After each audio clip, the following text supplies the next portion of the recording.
ನಮಸ್ಕಾರ, ನ್ಯೂಸ್ 26ಗೆ ಸ್ವಾಗತ.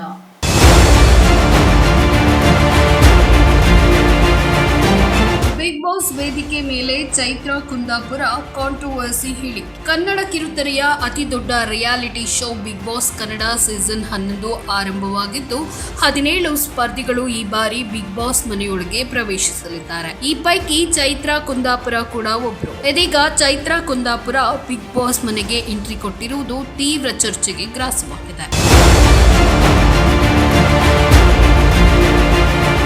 ಚೈತ್ರಾ ಕುಂದಾಪುರ ಹಿಂದೂ ಪರ ಭಾಷಣಗಳ ಮೂಲಕ ಗುರುತಿಸಿಕೊಂಡಿದ್ರು. ಆದರೆ ಕಳೆದ ವರ್ಷ ಚೈತ್ರಾ ಕುಂದಾಪುರ ಮೇಲೆ ಗಂಭೀರ ಆರೋಪ ಕೇಳಿಬಂದಿದ್ದು, ಜೈಲು ವಾಸ ಕೂಡ ಅನುಭವಿಸಿ ಹೊರಬಂದಿದ್ರು. ಭಾರಿ ಮೊತ್ತದ ಹಣ ಪಡೆದು ವಂಚನೆ ಮಾಡಿದ ಆರೋಪದಲ್ಲಿ ಚೈತ್ರಾ ಕುಂದಾಪುರ ಜೈಲು ಪಾಲಾಗಿದ್ರು. ಇದೀಗ ಚೈತ್ರಾ ಕುಂದಾಪುರ್ ಬಿಗ್ ಬಾಸ್ ಮನೆಗೆ ಪ್ರವೇಶಿಸಿದ್ದು, ಗ್ರ್ಯಾಂಡ್ ಓಪನಿಂಗ್ ದಿನವೇ ವೇದಿಕೆ ಮೇಲೆ ಚೈತ್ರಾ ತಮ್ಮ ವಿವಾದ ಹಾಗೂ ಇತರ ವಿಚಾರವಾಗಿ ಮಾತನಾಡಿದ್ದಾರೆ.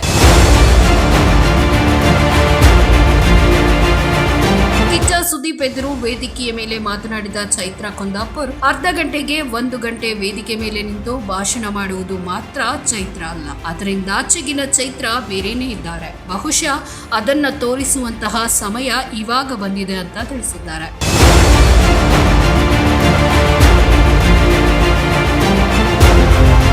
ಇದಾಗಿತ್ತು ಲೇಟೆಸ್ಟ್ ಅಪ್ಡೇಟ್ಸ್. ಇನ್ನಷ್ಟು ಸುದ್ದಿಗಾಗಿ ನೋಡ್ತಾ ಇರಿ ನ್ಯೂಸ್ 26 ಕನ್ನಡ.